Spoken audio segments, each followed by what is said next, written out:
Greetings, family, and welcome to another edition of KSOL Black Talk Radio, the new black media. Family, this video is about this Georgia politician. He joined an election meeting for a black-only press, and he claims that he failed to act inclusively.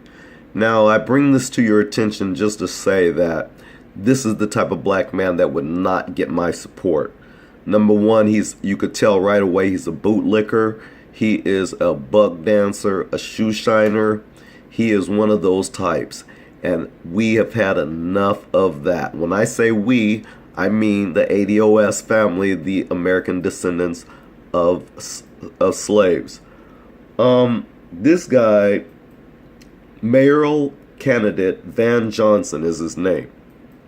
Savannah's 1st District representative checked in at a meeting at the Bolton Street Baptist Church last Wednesday to talk with other mayoral candidates and journalists before the November election. Now remember how important that is, right? This is against a system that is so evil and corrupt. And here it is, we have the black press who is trying to meet and get something solved and come up with some real solutions. Before I continue this, I gotta tell you, I read the comments and you hear all these white people complaining and talking about double standards when in fact they know that every time they're involved in anything that deals with black people, we're always at the bottom. They make sure that they oppress us every single which way. And so here it is, when we decide that we want to organize and be smart for once, now they cry crocodile tears. You should read some of the poor ass comments that I had to read. The tears were just flowing off the pages of white people who see a problem with this, but they don't see they have no problem supporting this system that is so corrupt and evil. And then they turn around and ask us to explain it to them. This channel right here is not that channel to waste time explaining anything to you. That if I have to explain anything as simple as that, for you to see the reality in that, tells me that you're so low IQ that I don't want to waste my time. But I digress, and I'm going to finish this point. So this was this meeting that took place at the Bolton Street Baptist Church. It was to talk with other mayoral candidates and journalists before the November election. As I stated, how important that is, according to the Savannah Morning News. There were signs that read, "No audio or video recording" and "Black press only" hung on the church doors. Well, if this is a black church, they have every right to dictate that. If it's for a meeting and it's for the black press, who else should be there? It's for the black press. Why would the white media even show up for this? I have to ask, what is your purpose of being at a black press meeting? What would be your reason for being there? Are you going to offer up solutions? Because if you're just there just to be nosy, we've had enough of your shenanigans. We've had enough of your shenanigans. We've had enough of that. So, one non-black reporter from the Savannah television station WTOC was reportedly not allowed inside.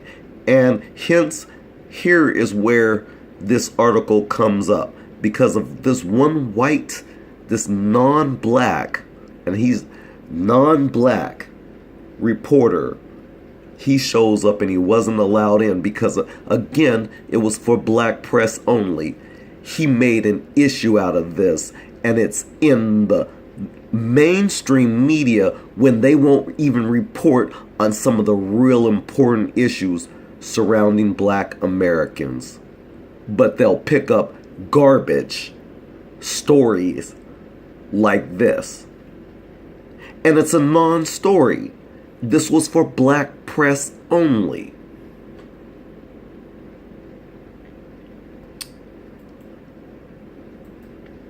And let's be clear, there has to be a black press because, after all, there's a Hispanic press. They have Telemundo and their stations, and white people, you have your own stations too, of which for a long, long time you didn't integrate at all. It was just you. And as a matter of fact, in all the high-paying jobs that you don't like for people to talk about pay on the jobs, you always pay white people the highest over everybody else, which is cheating. What do you call that? What do you call that? Since you want to be at the black press meeting, what would you call that, reporter from the WTOC? I'd like to interview you. But I digress. Johnson has since apologized for taking part. And there you have it. This is where this buck dancer, to me, in my opinion, this is where he makes me sick. What are you apologizing for? Because you went to a meeting that was for the black press and they wanted to find out more information of where you stood? Because, you know, black people in 2019, we have some very important, clear, and concise questions we have to ask of each one of you that wants our support. We have some clear and concise questions that we need answers to. And the white press, to be honest, would not serve any purpose in this regard. That's why this was a meeting for the black press. But moving on Thursday, Johnson told WTOC, quote, "I was invited as a 2019 Savannah mayoral candidate to give a candidacy statement to a gathering of African American community leaders. I accepted this invitation as an opportunity to share my vision for a progressive Savannah, as I have with business, civic, labor, neighborhood, veteran, political, Latino, Hispanic, and LGBTQ groups in private and public settings. I did not coordinate or schedule this event and did not participate in any of the discussions beyond giving my statement," unquote. While this decision of this group is unfortunate, he continued, "I work toward the day when we trust each other enough to be inclusive in all of our gatherings," unquote. And there you have it, family. This is why I would not give my black vote to Alderman Van Johnson. You would not get my vote simply for being black. Those days are over, and you had no business apologizing, and you sound like a Sambo. KSOL Black Talk Radio, hope you like and share this video. We'll see you soon in the next video. Peace out.